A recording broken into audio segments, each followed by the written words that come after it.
lab number 10 to perform parallel operation of single phase transformer. Single phase transformer को हम इस वजह से पैरेलल में ऑपरेट करते हैं कि जब एक ट्रांसफार्मर पर लोड इंक्रीज़ होता है तो उसके साथ पैरेलल में दूसरा ट्रांसफार्मर हम कनेक्ट करते हैं, ठीक है। तो ट्रांसफार्मर की ट्रांसफॉर्मेशन रेशो भी सेम होनी चाहिए। अगर ट्रांसफॉर्मेशन रेशो सेम होगी तो जो प्राइमरी वोल्टेज है वो तो हम मतलब सेम सप्लाई के साथ कनेक्ट करते हैं, तो आउटपुट वोल्टेज भी सेम होगा। अगर ये 100 वोल्ट है तो इसका जो आउटपुट वोल्टेज है वो भी 100 वोल्ट होगा। दूसरी बात यह है कि इसकी एम्पीडेंस मैचिंग भी होनी चाहिए। अगर इसका एम्पीडेंस हाई होगा और इसका लो होगा तो ये ट्रांसफार्मर जो है ज़्यादा लोड मतलब ज़्यादा लोड हैंडल करेगा और ये कम लोड, ठीक है। तो इन दोनों के दरमियान जो सर्कुलेटिंग करंट है वो भी फ्लो करता है रेजिस्टेंस डिफरेंस की वजह से या एम्पीडेंस डिफरेंस की वजह से, ठीक है। तो इनमें ये बातें सेम होनी चाहिए। अब हम ट्रांसफार्मर को पैरेलल में कनेक्ट करते हैं तो सबसे पहले ये बात वाज़ेह होनी चाहिए कि ये जो पोलैरिटी है पोलैरिटी भी सेम होनी चाहिए। फॉर एग्जांपल ये फर्स्ट ट्रांसफार्मर इसकी प्राइमरी और ये सेकंड की प्राइमरी है, इसको मैंने फेज के साथ कनेक्ट किया हुआ है और इसको ये भी मैंने फेज के साथ कनेक्ट किया हुआ है। दूसरा साइड दोनों न्यूट्रल के साथ कनेक्टेड है। अब सेकेंडरी साइड ये मुझे पता नहीं है कि इसमें फेज कौन सा है और इसमें फेज कौन सा है, तो इसको फाइंड करने के लिए इस ट्रांसफार्मर और इसकी जो सेकंड टर्मिनल इसको मैं डायरेक्टली शॉर्ट करता हूँ और जो फर्स्ट टर्मिनल है इन दोनों को मैं वोल्टमीटर के थ्रू कनेक्ट करता हूँ। अगर दोनों की वोल्टेज सेम है, फॉर एग्जांपल 100 वोल्ट या 1 वोल्ट, 1-2 वोल्ट का डिफरेंस है, तो वो ये वोल्टमीटर शो करेगा। और अगर वोल्टेज दोनों का सेम है तो ये भी पेज है और ये भी पेज है, ठीक है। तो उसी सूरत में ये 0 वोल्ट शो करेगा। अब अगर पेज मतलब पोलैरिटी चेंज है, फॉर एग्जांपल ये इसका फेज है और इसका न्यूट्रल है, ठीक है। तो फेज और न्यूट्रल के दरमियान फिर वोल्टेज मैक्सिमम होता है। अगर ये 100 वोल्ट और 100 वोल्ट तो ये तकरीबन 200 वोल्ट के करीब होता है, ठीक है। तो कनेक्शन करने से पहले हम इसकी पोलैरिटी ज़रूर चेक करेंगे, उस पर हम मार्किंग करेंगे। यानी इस ट्रांसफार्मर को यहाँ पर मैंने फेज के साथ कनेक्ट किया है। अब फॉर एग्जांपल ये मैंने इस तरह कनेक्शन किया है और यहाँ पर कनेक्शन चेंज हुई है तो इसकी पोलैरिटी भी चेंज हो जाएगी। फिर यहाँ पर करंट लोड की तरफ फ्लो नहीं करेगा बल्कि सर्कुलेटिंग करंट फ्लो करेगा और शॉर्ट सर्किट होगा, ठीक है। तो इसलिए एक्सपेरिमेंट करने से पहले हम इस पर मार्किंग करेंगे, ये फेज और ये न्यूट्रल। अब इस पर हम मार्किंग करते हैं, ठीक है। तो इसके लिए मैंने यहाँ पर कनेक्शन किए वो प्रैक्टिकली मैं आपको समझाता हूँ, फिर उसके बाद हम उस पर मार्किंग करेंगे। यहाँ पर मैंने 2 ट्रांसफार्मर कनेक्ट किए हुए, ये ट्रांसफार्मर 1 है और ये ट्रांसफार्मर 2 है। इसको मैंने यहाँ से सप्लाई दी है। ये जो येलो है ये फेज के साथ कनेक्ट है और ये जो ब्लू है ये न्यूट्रल के साथ कनेक्ट है। फेज यहाँ पर मैंने ट्रांसफार्मर 1 के सेकेंडरी को दिया हुआ है, ये 127 वोल्ट और ये 50 वोल्ट इसका सेकेंडरी, ये भी 127 वोल्ट और 50 वोल्ट, ठीक है। तो यहाँ पर ये जो इसका ये वाला साइड है इसको मैंने पेज मार्क किया हुआ है पी से, और यहाँ पर मैंने ये इसको दिया हुआ है, ये भी मैंने पी मार्क किया हुआ है, ठीक है। अब इसका जो दूसरा साइड है इसको मैंने यहाँ पर ये सप्लाई का न्यूट्रल है, सप्लाई का न्यूट्रल यहाँ पर इसके साथ कनेक्ट हो चुका है और दूसरा इसके साथ कनेक्ट हो चुका है। तो इसका मतलब ये है कि दोनों का न्यूट्रल भी कॉमन है और फेज भी कॉमन है, तो यहाँ पर इसको मैंने मार्क किया हुआ है, ठीक है। अब इसकी जो सेकेंडरी साइड है ये वाली पर ट्रांसफार्मर 1 की और ट्रांसफार्मर 2 की जो सेकेंडरी साइड है, तो यहाँ पर ये दोनों मैंने वोल्टमीटर के साथ कनेक्ट किए हुए, ठीक है। ये फर्स्ट ट्रांसफार्मर का एक साइड है ये वाला और ये दूसरी ट्रांसफार्मर का दूसरा साइड है, ठीक है। अब इन दोनों को यहाँ पर मैंने शॉर्ट किया हुआ है, जिस तरह मैंने डायग्राम में बता दिया कि एक टर्मिनल को हम शॉर्ट करते हैं और दूसरे को हम वोल्टमीटर के साथ कनेक्ट करते हैं। अब अगर दोनों फेज है तो वोल्टेज 0 होगा, अगर दोनों मतलब फेज और न्यूट्रल कनेक्टेड है तो इसमें वोल्टेज इंक्रीज़ करने से आउटपुट वोल्टेज भी इंक्रीज़ होगा, ठीक है। मैं सर्किट को रन करता हूँ।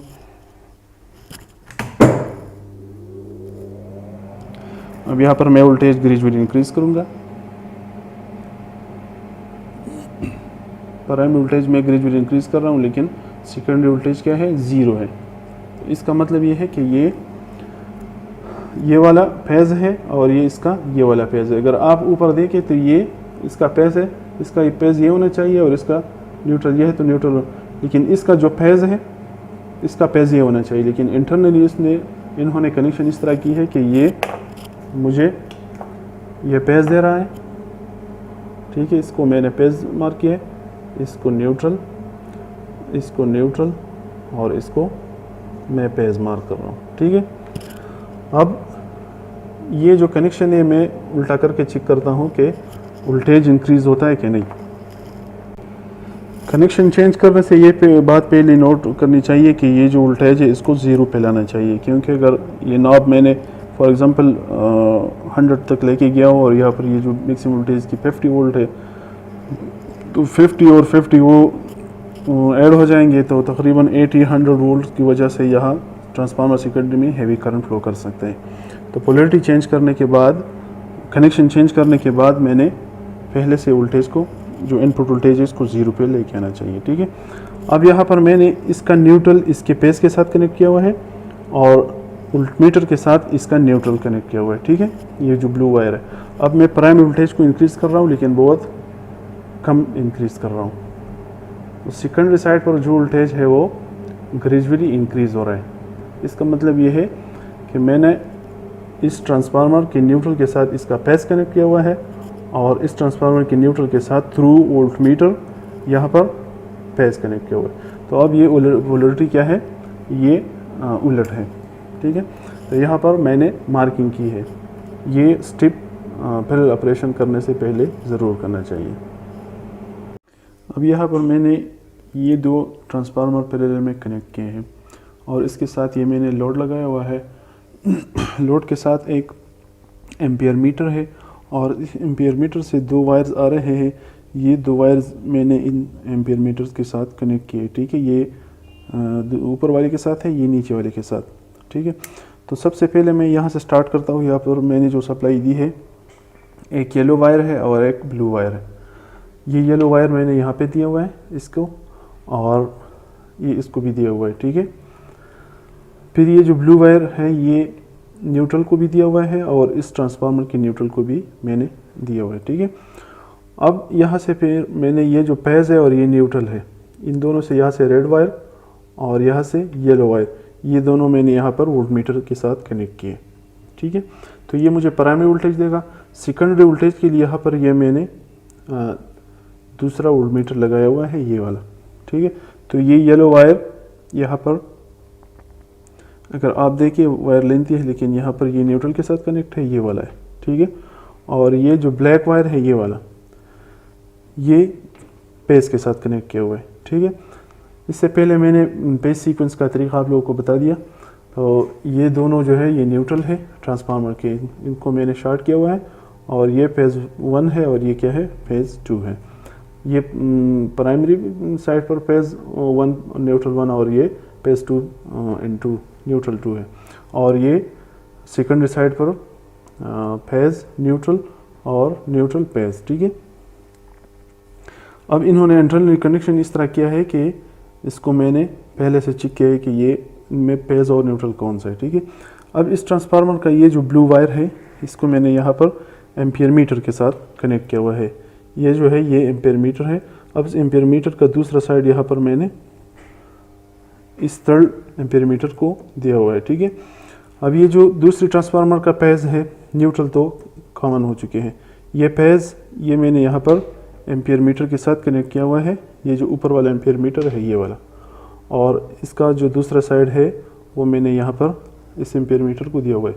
तो ये जो दो एम्पियर मीटर्स हैं, इसका करंट यहाँ पर ऐड होके इस एम्पियर मीटर से पास होके लोड तक जाता है, ठीक है। और लोड का जो दूसरा साइड है वो मैंने यहाँ पर जो न्यूट्रल दोनों कॉमन किए हैं मैंने यहाँ पर, ठीक है। ये वाला वायर ये लोड का दूसरा साइड है, तो यहाँ पर ये मैंने इस न्यूट्रल को दिया हुआ है, मतलब ये दोनों न्यूट्रल पॉइंट्स है, ठीक है। और ये जो येलो वायर है तो मैंने भी बता दिया कि ये मैंने वोल्टमीटर के साथ कनेक्ट किया है। तो ये मुझे प्राइमरी वोल्टेज देगा, ये सेकेंडरी वोल्टेज, ये ट्रांसफार्मर 1 की करंट है और ये ट्रांसफार्मर 2 करंट है, ठीक है। अब मैं सर्किट को रन करता हूँ। जो कनेक्शन मैंने किए हैं यहाँ पर मैं सप्लाई ऑन करता हूँ। ये ब्रेकर है, ना पहले 0 पे होना चाहिए। इसमें ये बात नोट करें कि ये जो फ्यूजेस लगे हुए ये वाला है यहाँ पर, तो हर एक ट्रेनर पर अपना अपना फ्यूज़ लगा हुआ है। एम्पेयर मीटर की सीरीज़ में ये फ्यूज़ लगे हुए हैं, ये एम्पेयर मीटर की सीरीज़ में, तो इस पे 0 to 3 एम्पेयर लिखा हुआ है। इसका मतलब ये है कि ये एम्पेयर मीटर 0 से 3 एम्पेयर तक इससे ज़्यादा करंट मेजर नहीं कर सकता। अगर करंट ज़्यादा हो तो ये फ्यूज़ जल जाएगा और एम्पेयर मीटर बर्न होने से बच जाएगा। तो हमारा जो एक्सपेरिमेंट है उसमें हम इस बात का ख्याल रखेंगे कि ये जो करंट है ये 3 एम्पेयर से ज़्यादा नहीं होना चाहिए। यहाँ पर भी फ्यूज़ लगा हुआ है, तो हर एक जगह पे फ्यूज़ लगा हुआ है, तो इस बात को आपने नोट करना है, ठीक है। अब यहाँ पर जो प्राइमरी वोल्टेज है वो तो मैं यहाँ से मेजर करता हूँ, इसको मैंने सेट करना है, लेकिन पहले यहाँ पर देखिए कि ये वोल्टेज 127 वोल्ट है। इसका मतलब ये है कि 127 वोल्ट से ज़्यादा नहीं होना चाहिए, लेकिन इसको मैं 110 वोल्ट तक लेके जाता हूँ। और साथ साथ में यहाँ पर वोल्टेज इंक्रीज़ करते वक्त ये जो करंट है इसको भी नोट करें कि 110 वोल्ट पर ये करंट 3 एम्पेयर से तो ज़्यादा नहीं हो रहा।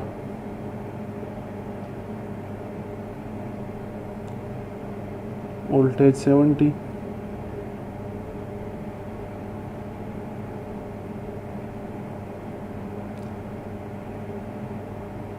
वोल्टेज को मैं 100 पे लेके गया हूँ, और अब यहाँ पर मैंने वोल्टेज और चेंज नहीं करना है। यहाँ पर ये वोल्टेज प्राइमरी वोल्टेज कांस्टेंट है, ठीक है। तो अब जो लोड करंट है, टोटल लोड करंट है 0.044 एम्पेयर्स। अब यहाँ पर अगर आप देखें तो ये लोड करंट डिवाइड हो रहा है इन 2 एम्पेयर मीटर में, मतलब ये जो 2 ट्रांसफार्मर इस पर डिवाइड हो रहा है, ठीक है। आधे के करीब करंट ये दे रहा है और आधे के करीब ये दे रहा है, ठीक है। और ये लोड है, तो लोड मैक्सिमम पोजीशन पे, मतलब यह है कि यहाँ पर रेजिस्टेंस मैक्सिमम है, तो इसी वजह से करंट कम फ्लो करता है। अब अगर इसको मैं रोटेट करूँगा तो ये है R multiplied by 100, R multiplied by 10 और R मल्टीप्लाइड बाई 1। तो इसको अगर मैं ग्रेजुअली करंट को डिक्रीज़ करूँगा तो 1 ओहम चेंज होगा, ये 10 ओहम चेंज होगा और ये 100 ओहम, ठीक है। अब यहाँ पर मैं इसको चेंज करता हूँ तो करंट इंक्रीज़ हो रहा है, मतलब रेजिस्टेंस को कम कर रहा हूँ, लोड ज़्यादा हो रहा है, तो इसी वजह से सेकेंडरी करंट इंक्रीज़ हो रहा है, ठीक है। अब यहाँ पर मैं ग्रेजुअली इसको चेंज करता हूँ। यहाँ पर मैंने ये टेबल बनाया है, ये लोड करंट है, टोटल करंट हमने फाइंड करना है, और सेकेंडरी वोल्टेज जिसकी ज़रूरत नहीं है लेकिन सिर्फ नोट करें। और ये है ट्रांसफार्मर 1 करंट I2 का मतलब सेकेंडरी करंट 1 ट्रांसफार्मर फर्स्ट, और ये I2 2, तो ये सेकेंडरी करंट है सेकेंड ट्रांसफार्मर का, ठीक है। तो लोड करंट पर हम डिफरेंट इसकी वैल्यूज चेक करेंगे और फिर उसको ऐड करेंगे कि ये उस पर डिवाइड हो रहा है कि नहीं, ठीक है। इसके लिए यहाँ पर मैं करंट को नोट करता हूँ 0.044, करंट की वैल्यू है लोड करंट की 0.044, और यहाँ पर ये है 0.114, 0.068। इसको मैं चेंज करता हूँ 0.083, 0.132, 0.048, 0.118, और ये है 0.148,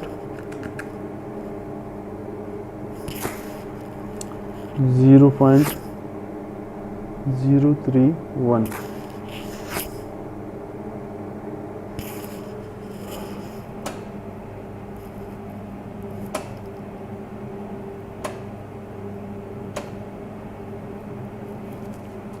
(0.219), 0.195, 0.025, और ये है सेकेंडरी वोल्टेज 40.9। अब अगर यहाँ पर आप देखें तो ये दोनों ट्रांसफार्मर इक्वली, मतलब इसका ये है कि ये जो ट्रांसफार्मर 1 है और ये ट्रांसफार्मर 2 है, तो दोनों को करंट सेम नहीं है। ये इसकी वजह ये है कि ये जो इसका इम्पीडेंस है वो मैच नहीं कर रहा, तो उसी वजह से मतलब एक ट्रांसफार्मर की इम्पीडेंस थोड़ी बहुत कम है और दूसरे की ज़्यादा है। जब ट्रांसफार्मर आइडियल हो तो उस शर्त में दोनों की इम्पीडेंस मैच करता है, ठीक है। लेकिन अब यहाँ पर इम्पीडेंस मैच नहीं कर रहा, तो इसी वजह से इक्वली बिल्कुल लोड डिस्ट्रीब्यूट नहीं हो रहा। एक ट्रांसफार्मर ज़्यादा करंट दे रहा है और दूसरा ट्रांसफार्मर कम करंट दे रहा है। अब इसको हम वापस ऐड करते हैं तो ये मतलब इससे ये जो लोड करंट है हमें ये मिलेगा, ठीक है। तो इस हिसाब से दोनों ट्रांसफार्मर लोड को डिस्ट्रीब्यूट करते हैं, ठीक है। यहाँ पर ये बात भी नोट करें कि सेकेंडरी लोड करंट कम है तो वोल्टेज फुल मिल रहा है, ठीक है। अब लोड करंट ज़्यादा हो रहा है, 0.044 से 0.083 हो गया है, तो सेकेंडरी वोल्टेज ड्रॉप हो रहा है, क्योंकि सेकेंडरी वाइंडिंग में रेजिस्टेंस होती है और उस रेजिस्टेंस की वजह से आईआर ड्रॉप होता है। तो करंट इंक्रीज़ होने से सेकेंडरी वोल्टेज भी थोड़ा बहुत ड्रॉप होता है, ठीक है। ये सेकेंडरी रेजिस्टेंस पे और करंट पे डिपेंड करता है।